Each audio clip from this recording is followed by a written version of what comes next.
Good morning and welcome to the first ever statewide summit on the veterans issues for California community colleges. Yay!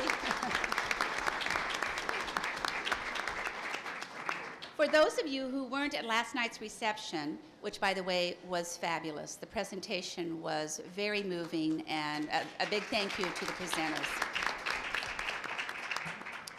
I'm Sharon Vogel, and I'm the Regional Governor for the Faculty Association for California Community Colleges Board of Governors, FACCC, and I'm the Chair of FAC's Professional Development Committee, and I'm also a nursing instructor at Butte College up north, and I'm your MC for the day. Aside from introductions, I'll be announcing any logistical information, such as the bathrooms are just down the hall on your right, and there's more coffee down the hall on your right. Also, hotel checkout is at noon. There is a place to store your luggage if you go to the concierge. And people have been asking about parking. At noon, we will have parking passes that get your rate reduced from $20 to $10. So at noon, we'll have those parking passes. We'll try to put them out the front desk. So if you did park and you need a parking pass, we will have it for you so you get that reduced rate. And if you're looking for a receipt that you have to turn into your college, that will be mailed to you in the next couple weeks. So those are some of the questions that already came up that perhaps I could answer. And again, if you haven't already, if you'll turn off your cell phones. I know we're in the digital age, but yeah, that's it. Everybody pull it up. If you don't and one goes off, oxygen masks drop down from the ceiling. And a little bit about who sponsored this wonderful event. It was a collaboration of several groups. The Faculty Association for California Community Colleges, known as FAC, the FAC Educational Institute, the California Community Colleges Chancellor's Office, the Foundation for California Community Colleges, and a very special recognition for J.P. Morgan Chase for their generous support and underwriting.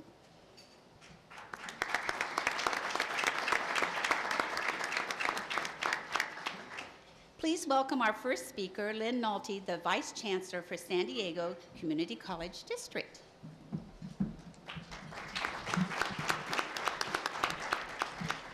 Good morning, everyone, and welcome to beautiful sunny San Diego. I'm sure many of you will have a hard time going back.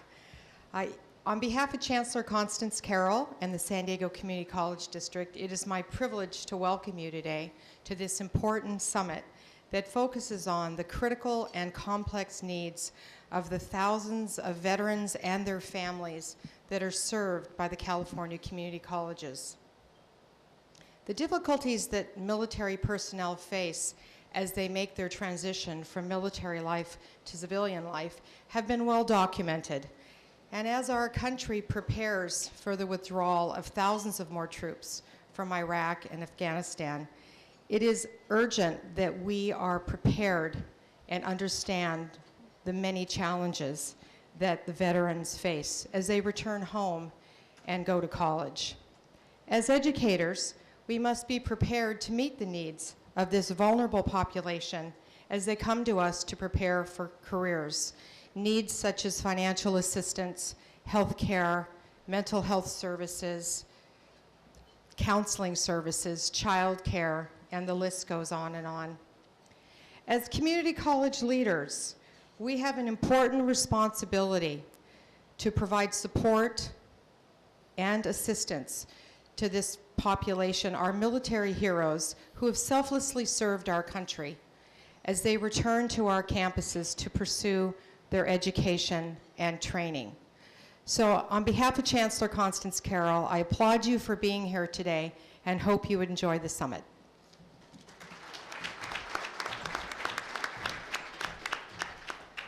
Thank you, Lynn, for the warm welcome. Next to the microphone will be Dennis Frisch, who's the president of the Faculty Association for California Community Colleges and is faculty at Santa Monica College.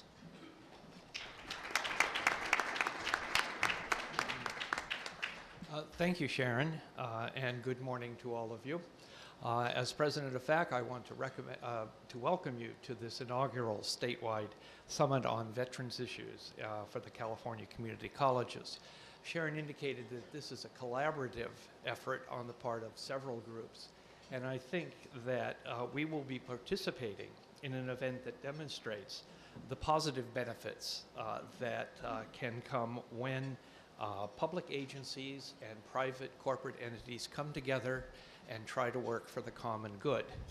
FAC has made a commitment to providing community college faculty with the tools to better serve our students.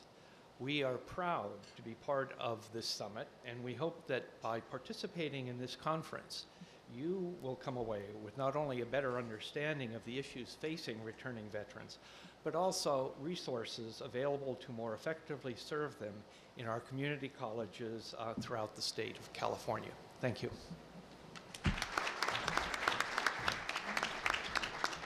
Thank you, Dennis. And our last speaker this morning is the Chancellor of California Community Colleges, former Senator Jack Scott.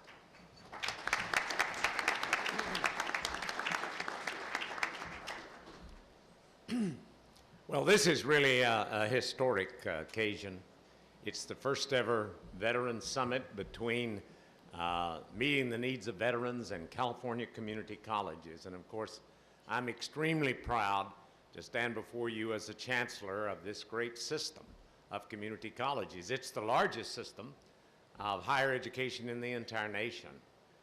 This year, we're educating 2.6 million students at 112 different colleges, and we're particularly proud to be in the forefront of educating returning veterans.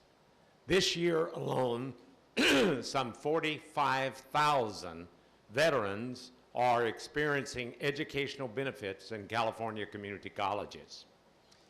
We are about 75% of all veterans who take advantage of these educational benefits who are attending the 3 public institutions in California of higher education: California State University, University of California, and California Community Colleges. 75% of the veterans are in our community colleges.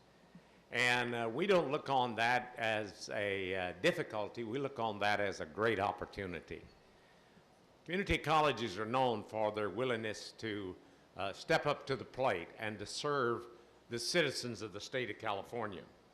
And so back in 2010, the Board of Governors adopted as one of its primary aims was to really build on this idea of having even better veterans services in our community colleges. And so we are doing what we can. Just a few days ago in USA Today, for instance, it was mentioned that the VA hospitals now are facing a crisis in the sense that 40,000 individuals, veterans, come to them with the post-traumatic stress disorder. And so that's just one of the many challenges that our veterans face today because of the terrific service that they've given our country. We have a report that I think you will enjoy reading that came out of the Chancellor's office called Connecting Military Service and Civilian Life. And that's a way in which we're looking at ways in which we can serve the veterans. We've created a lot of veterans resource centers. I was visiting at your college, Butte College, and I saw their Veterans Resource Center.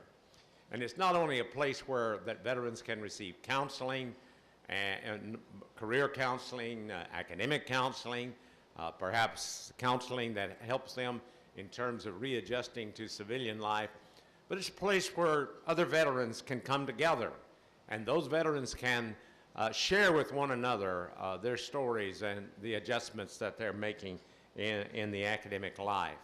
And a very short time ago, I was very privileged to represent the community college in signing a memorandum of understanding with the Secretary of Veterans Affairs, retired Major General Peter Gravitt, who is head of the Office of Veterans Affairs in California. And that was just one way in which we're connecting even more with the veterans.